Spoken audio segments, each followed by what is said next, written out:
Hoş geldiniz efendim. Hoş bulduk. Hoş geldiniz. Hoş geldiniz. Hoş geldiniz. Hoş bulduk. İyi misiniz? Hamdolsun. Başkanım hoş geldiniz. Hoş geldiniz. Başkanım hoş geldiniz.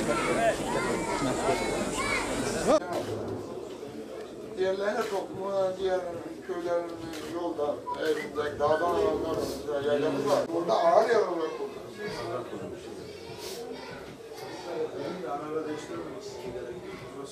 Onu da anıt olarak yapmak şimdi karakolumuzdan gelirken 1000 tane yapmışlar. İki kat. Ekrem'e 100 kişi oldular. Kaldıktan sonra etkin pişmanlık yılısından faydalanmış ve başbuğalara da Sivas Mısır'dan oradan çıktılar gelemeden bu bizim şu anda karakolumuzun üstünde sizin indiğiniz helikopter değil, daha önce iki devamlar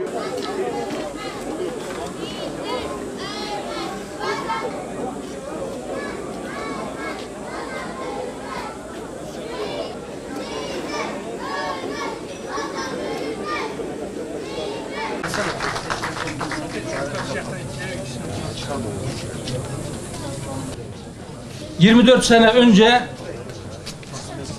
vahşi bir eylem ile burada 33 canımızı aldılar, katlettiler.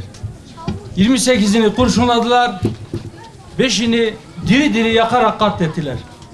Ve olay yerine bıraktıkları not ile Sivas'ın intikamını aldıklarını söylediler.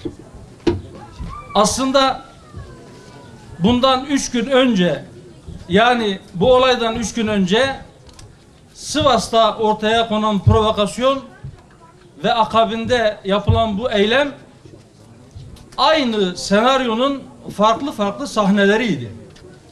Amaç belliydi. Niyet bu milleti birbirine düşürmek idi. Niyet bu milleti etnik temelde ve mezhep ekseninde bölmek, birbiriyle çatıştırmaktır.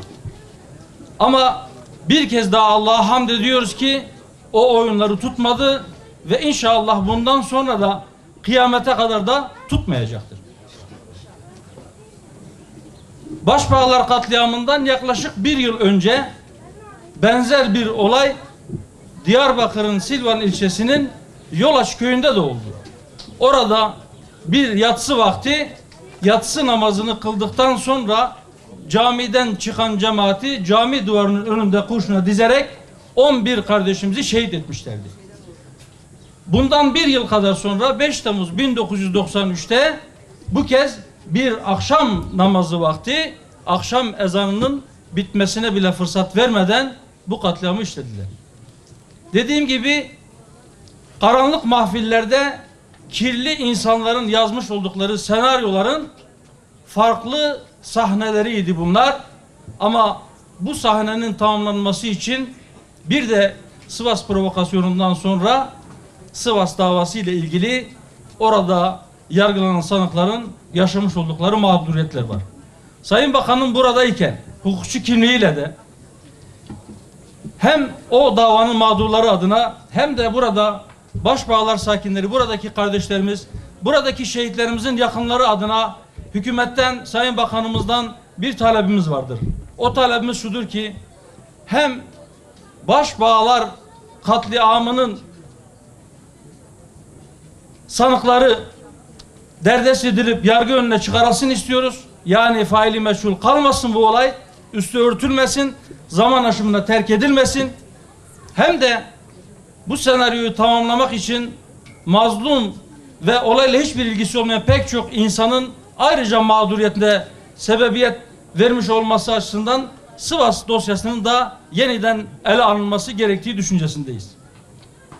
Ben bu talepleri birinci elden Sayın Bakanıma ilettikten sonra sözü fazla uzatmadan tekrar benzer provokasyonlara ve ihanet planların içerisine girmiş olanlara şunu söylüyorum ki vazgeçin bu yaptıklarınızdan. Siz buradaki canlarımızı alarak belki duvardan bir taş çektiniz ama orası çimentoyla doldu. İnşallah daha sağlam bir duvar haline geldi. Bu aziz şehitlerimizin Bak kanları inşallah öyle güçlü bir çimento oldu ki bizim kardeşliğimizi pekiştirdi, bizim birliğimizi güçlendirdi. Ben bu duygu ve düşüncelerle tekrar Başbağlar şehitleri başta olmak üzere bütün şehitleri rahmet ile yad ediyorum. Bir daha böyle acıları yaşatmamasını Rabbimden diliyorum. Hepinizi Allah'a emanet ediyorum.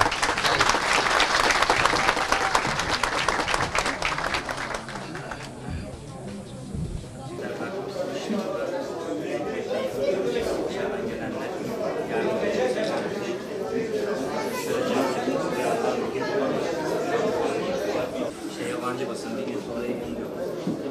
Nereden haber aldın, nereden şey yaptın?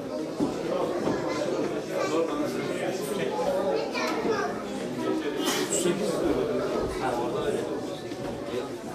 Ne kadar iyi yaptılar. Dozer bulunduğu taramaya geldiler. Daha onları ve evleri dümdüz ettiler. Ben de karar verdim.